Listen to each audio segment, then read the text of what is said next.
Thank you very much, and thank you to the organisers and to all you present here for this day. So, charity and money.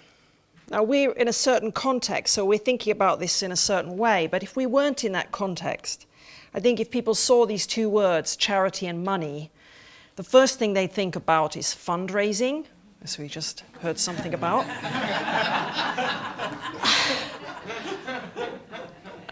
Then, if they were thinking a bit more, they might remember the collapse of Kids Company or other problems in the charity sector, and they might start thinking about improved governance and trustees needing to know what they are doing a bit better. Or perhaps if somebody is a little bit older, like me, or a bit more inclined to think about more religious things, they might think about Mrs. Thatcher's various comments about the Good Samaritan, charity and money. In 1968, for instance, she said, even the Good Samaritan had to have the money to help, otherwise he too would have had to pass by on the other side. Okay, so some ways of thinking about charity and money. But of course, here we're talking about theological virtue and what might be said about that in relation to money. Now, to make things easy for myself, I have to admit this was part of my motivation. Since our conference title is Money and Truth-Telling, and I was given the title Charity and Money, I cut the money out of the two titles and just put charity and truth together and decided to give you some comments on especially the third chapter of the encyclical Caritas in Veritate, which came out 2009, as you know, in celebration of 40 years since Populorum Progressio, the 1967 encyclical on the development of peoples by Paul VI, little bit late, as you will have worked out, because 2009 isn't exactly 40 years after 1967. We've been talking a lot about numbers today. Because of the financial crisis, it was also, therefore, a reflection on the financial crisis, as well as being a celebration of Populorum Progressio. We should also mention, I think, since we're in the 800th anniversary of the founding of the Dominicans, that 1967 encyclical was very heavily influenced by a Dominican, Louis-Joseph Le Bray. Now, as I mentioned, I'd like to focus on the third chapter because at that point in the encyclical, we find ideas that elicited very strong reactions when the encyclical first came out. Some commentators regarded these ideas as innovative. Others, perhaps more honestly, admitted they didn't really understand them. And then we had a third group of reactions that are represented most clearly by George Weigel, the US biographer of John Paul II, who couldn't take them at all. In fact, he drew a very strong distinction between the parts of the encyclical he thought were written by the Pope, and which he thought were good, and the parts of the encyclical which he thought were written by the Pontifical Council of Justice and Peace, which he thought were really bad. In one phrase in particular, which we will focus on in this discussion, he galled him enough to call it clotted and muddled. So, can we say any more about this 7 years on? You know, is it any clearer whether these ideas were innovative, really incomprehensible, or clotted and muddled? Well, I hope that I'll be able to convince you in this time that we have today, if you're not already convinced, that these ideas were indeed innovative, at least as regards Catholic social thought is concerned. Ahead of their time, perhaps we could also say. Often Catholic social thought is accused of being behind the time. You know, the Pope is saying something that referred to things, the way things were 50 years ago. I think in this case, there may be the argument that he was actually saying something ahead of his time that people understood better afterwards. I think also we could say it was generative, this thinking. And I say that partly because we have here today Charles Wookey, who's already been mentioned by Barbara. And the Blueprint for Better Business, the initiative that he represents, I don't want to steal his thunder. He will be speaking in the panel after this session. But let me just say for now that Blueprint is working with a lot of very big companies, 11 in the FTSE 100, for instance, helping them rethink their purpose such that it may promote human dignity and the common good. Now, Blueprint is a direct result of the encyclical Caritas in Veritate. Not many papal encyclicals have had much influence on the FTSE 100 before, so this in itself is an interesting point, even though they've been very influential in other ways.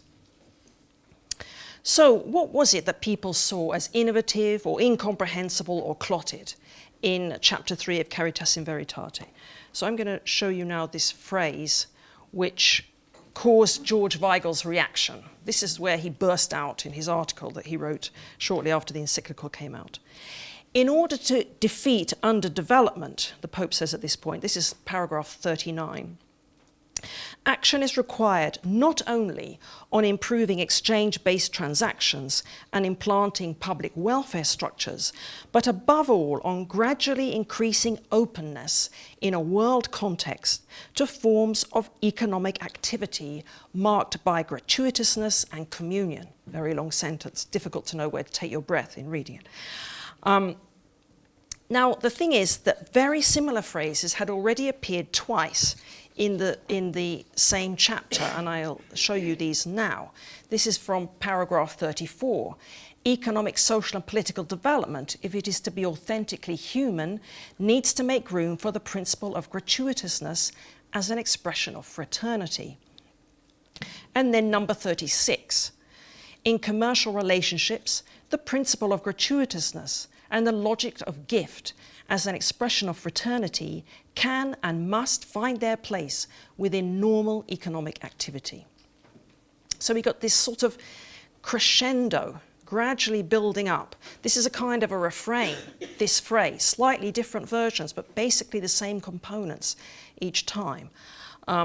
It keeps coming back in this chapter and perhaps provides a key to unlocking its meaning.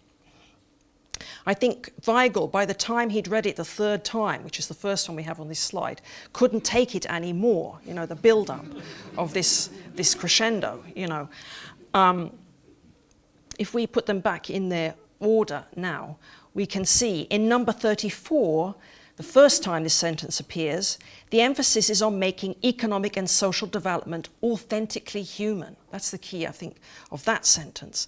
Then in number 36, it is on the need for commercial relationships to include more in normal economic activity. So there's something more in normal economic activity.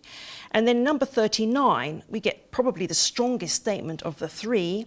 In some ways, it's a synthesis of the first two, not exactly the same words, but to some extent it is, with the further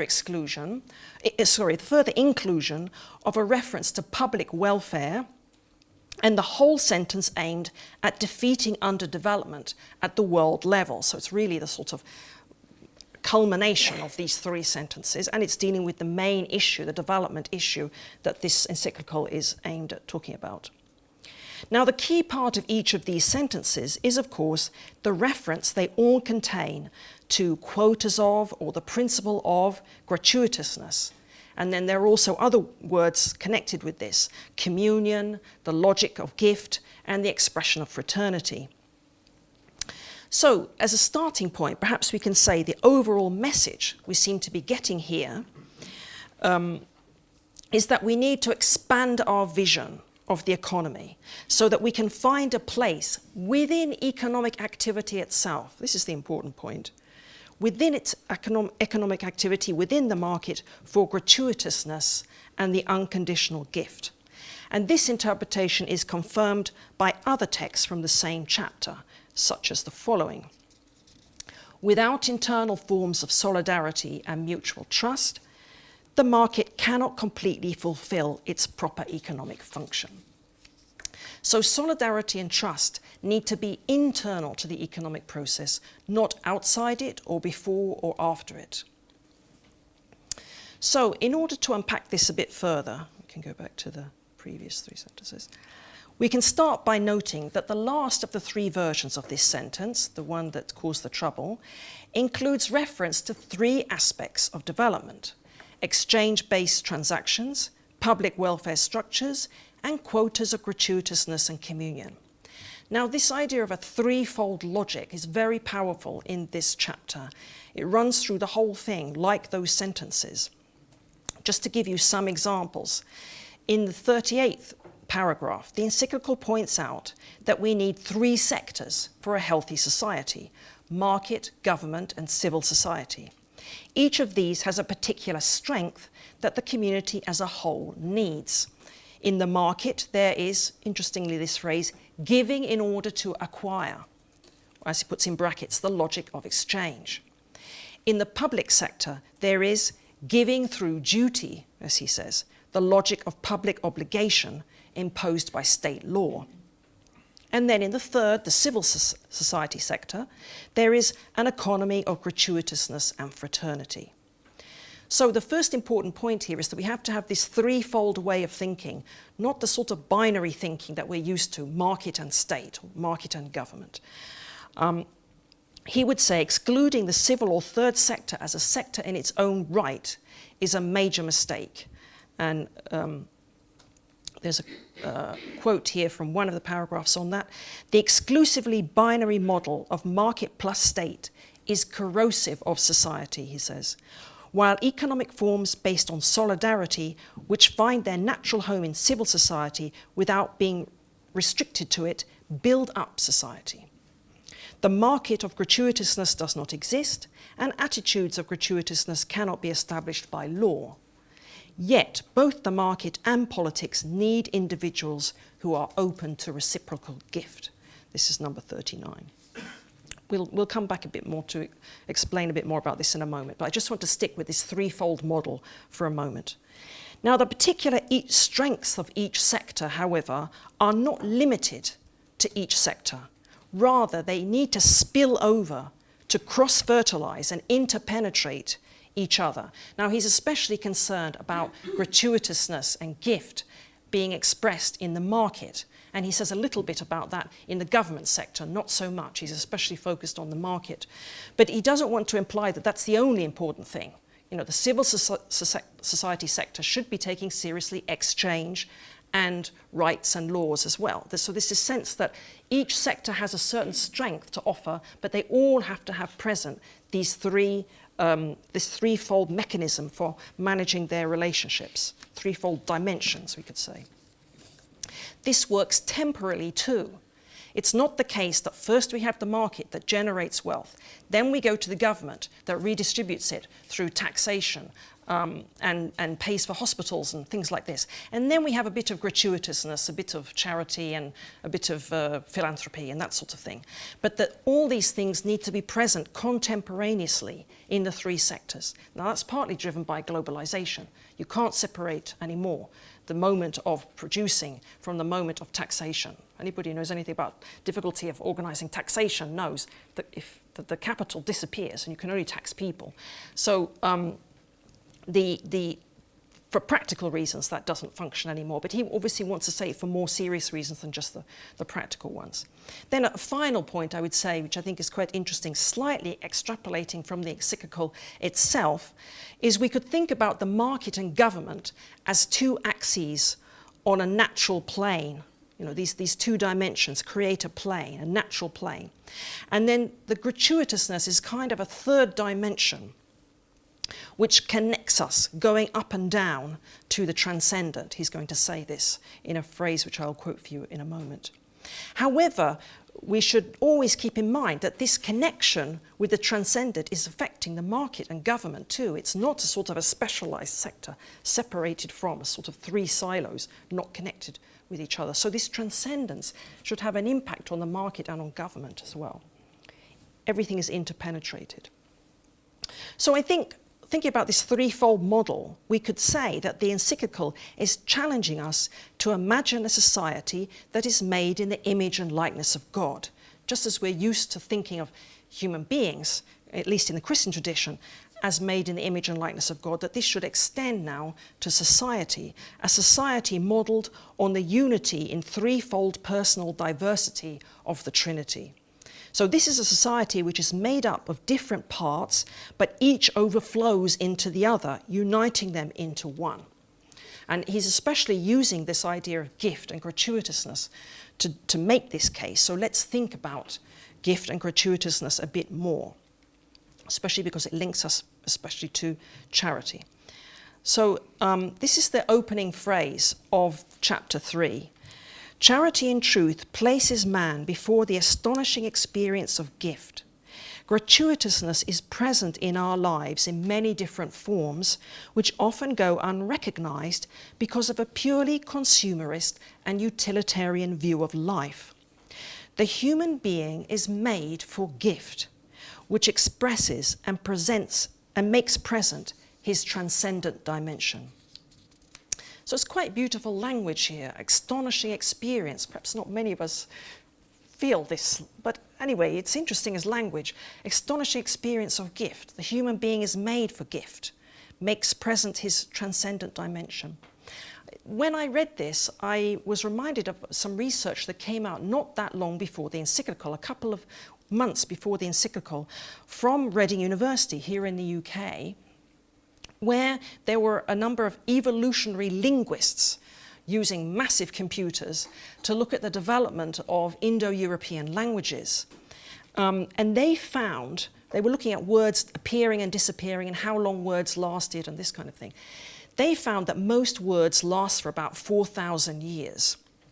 Although there is a bit of a distinction between numbers are the most long-lasting words. After that, nouns, then verbs, and then all the other parts of speech change more quickly. They found, though, that there were a few words that were especially long-lasting. They thought about 11,000 years they went back. This is across the Indo-European group. And as I said, numbers and nouns are more long-lasting than verbs. And they theorized that the reason why the words are long-lasting is because they get used a lot. And so they tend to be constantly in our minds, and so they last longer. Now, the only verb that made it into the list of, I think, 24 words that were the longest lasting ones are about 11,000, was the verb with the root do, which we connect, in our language comes in as donate, but it's the basic word in the Indo-European languages for to give. So it's quite interesting, I think, that those two, that document, that research came out just before this document. Now, the text in number 34 goes on to say that today we tend to ignore the gratuitous dimension of human life. It was already mentioned in that sentence. We think we can sort out our own problems without reference to the transcendent. Now, the cause of this is very definitely identified in the encyclical as sin, and original sin in particular. As a result, the Pope says, we deprive, important word, deprive ourselves of hope. Especially he focuses on hope at this point. A powerful social resource. Now I'm going to come back to this term, a powerful social resource. Hope and the theological virtues in general. Because in fact at this point Benedict talks about the theological virtues as a whole, although the focus is on hope. He says hope is a gift that bursts into our lives. It is not due to us. Gift by its nature goes beyond merit. Its rule is that of superabundance. It takes first place in our souls and is a sign of God's presence in us and what he expects from us. So what can economic thought make of this idea about gift and gratuitousness? A lot of the people scratching their heads when this came out were development economists, people who were interested in what the encyclical had to say and they didn't know what to do with it. So I think we can split our discussion into two parts, one philosophical and the other theological. Now, I have found, partly with Charles and the work with Blueprint, that in trying to make a link for business people to the kind of thinking we find in Caritas in Veritate, on a philosophical level, the thought of someone like Jacques Maritain as presented in texts such as The Person and the Common Good can be very helpful. Now, Maritain talks about how the human being has two dimensions. We're used to this. We're used to thinking about body and soul or some other kinds of terms like this. But he doesn't talk about these two dimensions in that way. He talks about us in terms of being individual and personal or relational, that we have an individual dimension and a personal or relational dimension. Personal here by analogy to the persons of the Trinity, who are constituted by relation, sharing one substance. So the individuated or physical side of the human being, represented by our bodies, our animal side, is needy and fragile. It needs a lot of things. It's often in competition with others to satisfy its needs, and it forms relationships to achieve individual objectives. It's driven by survival. We know this, a lot of neuroscience is showing that these survival mechanisms are still very powerful in the way we deal with our lives, even though we are not in survival situations now, most of us, at least in this part of the world. Of course, most of humanity is still in that situation, but at least in Oxford, we're not here. We still do, however, compete for a lot of other things which are valuable to us, which the economists would call positional goods or status goods. You know, positions in a hierarchy, in work or in school, or these sort of ranking tables that Sister Margaret was talking about now. All kinds of rankings all the time. We're competing for positions in them. So that's our sort of individual side. Then we also have at the same time, and he's very strong about this, we're always one at the same time, both individual and relational. We also have this relational side, which is the spiritual or non-material aspect of us, which is almost the opposite in a way. It's constantly transcending itself, overflowing to others, looking for relationships because they are good in themselves, not especially because they are useful to us in achieving individual objectives, although they may also be useful to us, but that's not why we're interested in building them. A lot of research in economics now is identifying this aspect of life in economics. The most clear example, which I'm sure many of you have heard about, is all the happiness research now. Every country now gathers statistics on happiness. You know, Bhutan was famously the first country to try to maximize gross domestic happiness instead of gross domestic product. But now all countries are interested in this. And there's a World Happiness Survey every year. And I don't know who came highest in the last time that survey was run, but the last time I looked at it, it was Mexico. It was the top country for happiness, country full of murders and frauds and, all kinds of things that we wouldn't necessarily associate with happiness. But it just shows that our model about what we're trying to get to in our social systems is often mistaken, and we need to think more about intrinsically important relationships. I mean, that would be the explanation about why some of these relatively poor countries often come top in the happiness research. It is with others in our relationships, of which friendship is a particular kind, that we search to achieve goals and objectives together, build a life together, grow together, so that my relationships are part of who I am, not just useful to me in achieving my individual objectives. And this functions in the economy as well. If people in a business were functioning purely out of individualistic mindset, which is the basic assumption in most economic theories, when a member of their work team is sacked, for instance, they should be happy about it. There's more money for them, less competition. They've got more chance of getting up the hierarchy, that kind of thing. But they're usually not happy, because the relationship with that person is important to them. So all this is happening all the time in economics as well as in other parts of life. So I think much of what is in Caritas in Veritate, or much of what it says about giftedness, could be reflected in this personalist philosophy. There's a lot we could do there to create a bridge between what's in this encyclical and what's going on in people's lives, in business and in economics, using this kind of resource, this kind of philosophical starting point. And it gives us an interesting way of understanding empirical results. We talked about happiness research. Another very interesting area is game theory and all the games that research that's done now in behavioral economics.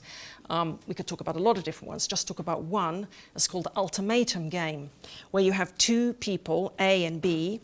A is told, you will receive a significant sum of money, so say about £500, on condition that you offer some of it to B. You can decide how much.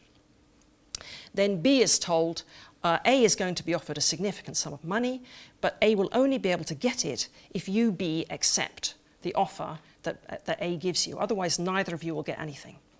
Now, you would expect from the classical individualistic idea that A will think, well, I just have to give the minimum possible because B is still getting something, you know.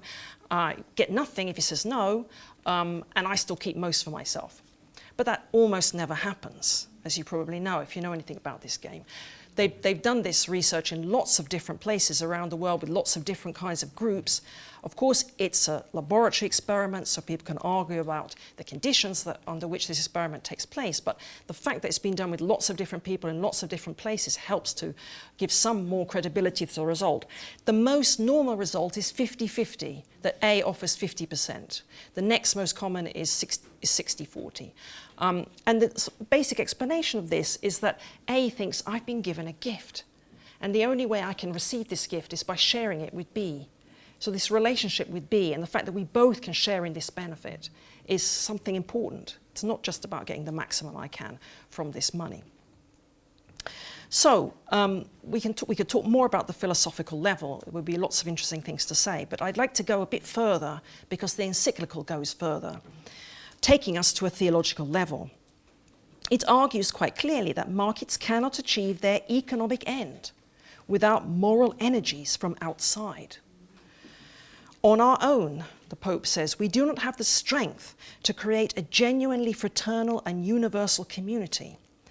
But this can be, he says, called into being by the word of God, who is love. So the Pope seems to be saying to me two things. Firstly, that we need a third dimension within the economy. That is a principle of gratuitousness, this intrinsic relationality, this gift-giving relationality that arises from within economic activity itself. We need that.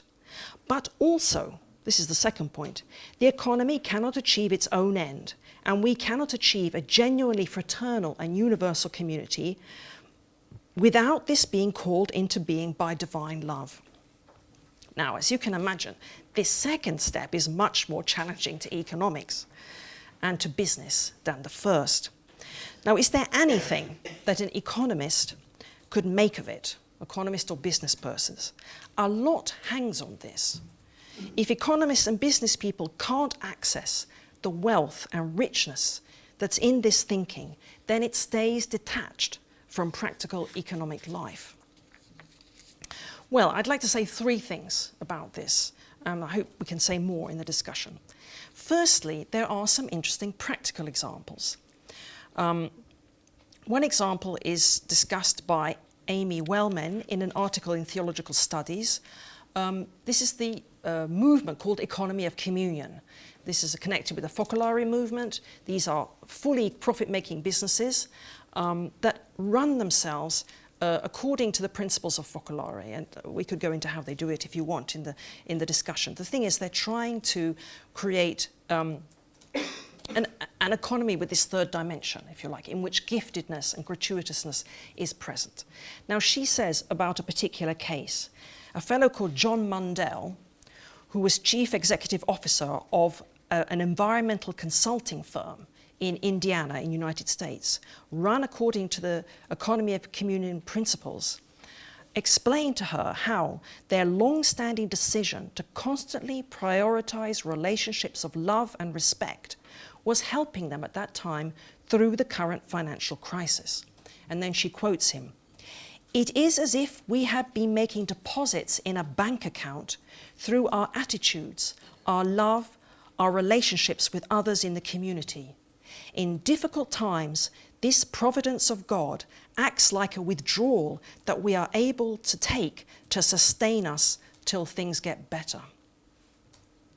So here we have a practical businessman showing that the providence of God, as he says, enriches the attitudes, love and relationships within the business so that it is more resilient during times of crisis. So this will be my first point, trying to connect this theological level with economics. On the practical level, people's experience, bringing their faith and themselves into the workplace. Wellman's article could be considered to be part of a wider literature in an area that has been called charisms in the economy. Leading figures who have contributed to this field include the Italian economists Stefano Zamagni, Luigino Bruni, and Alessandro Smerilli. Interestingly, two of these are part of charismatic movements themselves. Bruni is a consecrated lay member of Focolare, and Smerilli is a Salesian sister. And also interestingly, all three did their doctorates in economics in the UK. Stefano Zamagni with John Hick here in Oxford, and Luigino Bruni, Alessandro Smerilli with Robert Sugden in University of East Anglia. Now, these thinkers suggest that many of the key innovations in economic history have been set in motion by charismatic figures or movements in the full Pauline sense, people inspired fully in that complete theological sense by a transcendent gift. And we could give some examples. The Franciscans created the Monti di Pietà, an institution that today would be closest to microfinance organizations, but in its structure and functioning is recognized by many, if not most, economic historians as the forebear of the modern banks. Luca Pacioli, another Franciscan, a Franciscan friar, invented double-entry bookkeeping, which is at the foundation of modern accountancy. The Quakers and Methodists were the pioneers of modern socially responsible investing, and we could go on and on. What drove the foundation of these movements was a desire to live out the gospel, to love one's neighbor as oneself. So we get innovation in the economy because of these people inspired by this love. So the connection between charity and economics in these examples is pretty clear. Even though incorporating charity in its full theological sense into the average economic model today would be pretty difficult, the existence of this literature suggests that there might be ways forward in the future for a fruitful dialogue between theology and economics. So that's a second point. And then the third point I would like to draw from the encyclical itself, using that term I pointed out to you before, the powerful social resource. The Pope talks about the theological virtues as a powerful social resource. So let's first of all think about how it could be powerful, and then how is a social resource. And here, luckily, maybe not luckily, obviously, I can bring in St. Thomas's treatise on charity. This can help us understand the power of charity, since he presents it as a virtue. Charity is created in the soul, he says, a virtue which disposes us to love God and others, animated by divine grace, but leaving us free to act. If it were not so, acts of charity would not be our acts. We would just be merely instruments being used by God. So this virtue is infused into us, given to us from above, creating the capacity within us to love beyond what is possible to us as natural creatures alone, but in such a way that it builds on the natural way that we do good things, that is, but on natural virtue, or in the same structure. We don't have to be virtuous to have this virtue, we'll come to that in a moment, but it's creating a disposition in us, just as a virtue does, to act well. Now, charity is a gift, depending on God, not on our natural goodness. We can't deserve or earn it. But it can increase in us, as St. Thomas says, for if it could not, all further advance along the way would cease. Charity increases not by something being added to it, but by its subject partaking of charity more and more. It's a participation in a gift. Charity does not increase by each act of charity, but each act of charity disposes us to an increase in charity, to deeper participation, while mortal sin cuts us off from charity, since it puts an obstacle in the way of our receiving God's gift. So I think with this idea of charity as a virtue, as a strength of our character, we could understand how it could be a strength that God could give us to go beyond what is humanly possible for us. It's a source of power in our lives. So the next stage then is turning this power into a social resource. How can it become a social resource? Well, here I think we could usefully bring in another gift that the encyclical talks about. It's in the title, Truth, Caritas in Veritate. The Pope says in this chapter 3, truth as a gift is greater than we are, and the truth of ourselves is first of all given to us, a gift. In every cognitive process, truth is not something that we produce. It is always found, or better, received. Now, although modern academic disciplines, economics among them, would shy away from using a word like truth, in some way they are all characterized by a search for truth, which is in some way how they can identify or measure their development or progress. How is one idea better than another?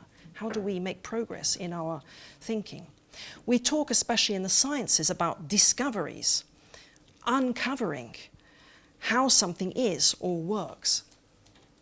So if we could bring charity, this power, together with truth somehow, coming perhaps out of the sciences representing this way we can access truth, perhaps we can have a way of creating a social resource out of them. And I think here, Blueprint, coming back to Charles, the Blueprint for Better Business, is a good example that we could use here. Now, one of the reasons that the proposition that Blueprint puts to these big businesses is convincing to them is that it's built on a convergence of ideas coming from religious traditions and philosophical traditions, especially virtue ethics and Catholic social thought, but not only. Increasingly, it's an interreligious approach. So we could say knowledge from the wisdom traditions in general, which are converging with scientific results. Now, we already talked about some of these already, the happiness research, the ultimatum game, these come out of behavioral economics. Another example would be from neuroscience.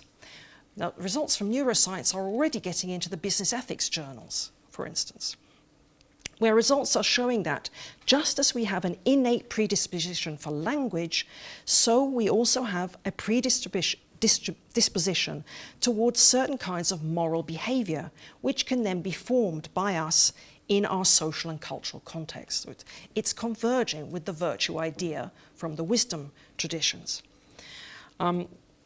So it's this combination of insights from the religious and wisdom traditions, the sort of charity, the gifts from above, with the evidence or truth of the empirical results from science, which is really convincing to these business people, which is giving them the confidence to think we could change what we do.